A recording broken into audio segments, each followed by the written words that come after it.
You are watching Ankita ছোট রাঁধুনি kitchen. Welcome to my channel.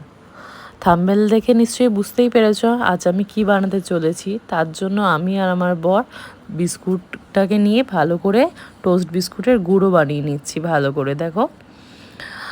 আর আজকে আমি বানাবো লোটে মাছের ফিশ ফ্রাই।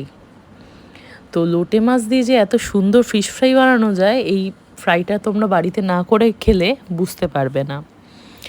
তো তার জন্য এখানে বিস্কুটের গুঁড়োটাকে ভালো করে গুঁড়ো করে নিচ্ছি। আর ম্যারিনেট করে রাখতে হবে মিনিমাম করে আধা ঘন্টা, বেশিক্ষণ ম্যারিনেট করার দরকার নেই। এখানে আমি দিয়েছি আদা, রসুন, কাঁচা লঙ্কা, ধনেপাতা, বেসন আর একটা ডিম আর নুন আর একটু গোলমরিচ দিয়ে ভালো করে মেখে নিয়েছি।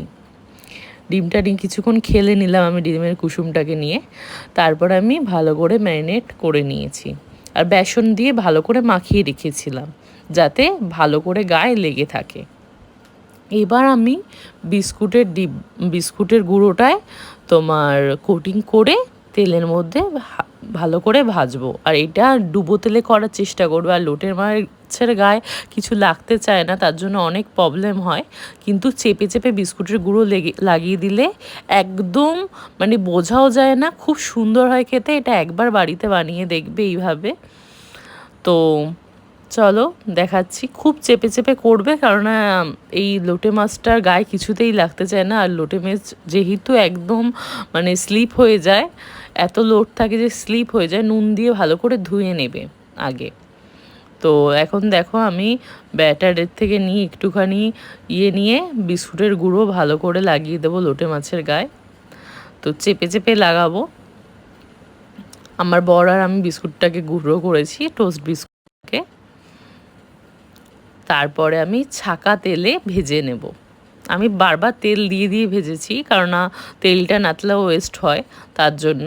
কারণ এই ফিশ ফ্রাইয়ের তেলে আর কিছু রান্না আমি করি না, পুড়ে যায় যেহেতু তেলটা, বিস্কুটের গুঁড়োগুলো থাকে, পুড়ে যায় যেহেতু তেলটা, সেহেতু করা হয় না, তার জন্য ফেলেই দিতে হয়। অনেকে কর্নফ্লাওয়ার দিয়ে তেলটাকে পরিষ্কার করে নেয়, কিন্তু আমি ওরকম করি না।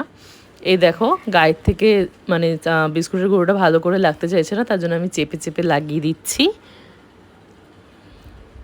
তো এরকম একটু ঝাড়া দিয়ে নেবে যেরকমভাবে দেখাচ্ছি। তারপরে ছাকা তেলে ভেজে নেবে, একটা দুটো যেরকম তেল দেবে সেরকমভাবে ভেজে নেবে। যে আমি ছেড়ে দেবো এখন, তেলটা ভালোভাবে গরম হয়েছে, বুঝতেই পারছো দেখে কীরকম ছাড়ার সাথে সাথেই একদম ভাজা ভালোভাবে শুরু হয়ে গেছে, বুঝবুঝি উঠছে দেখো। আরেকটাও করে আমি ছেড়ে দিচ্ছি। তো লালচে কালার করে ভেজে নেবে, আর ভেজে তুলে নিয়ে তারপর সার্ভ করবে। তেলটা ভালো করে ঝরিয়ে নেবে, কারণ না এই তেলের ফ্রাইগুলো। এবার আমার ছেলে কি বলে শোনো। তুই খেয়ে বল, আমি খাবো না, গরম খুব। কেমন হয়েছে? হ্যাঁ সুপার।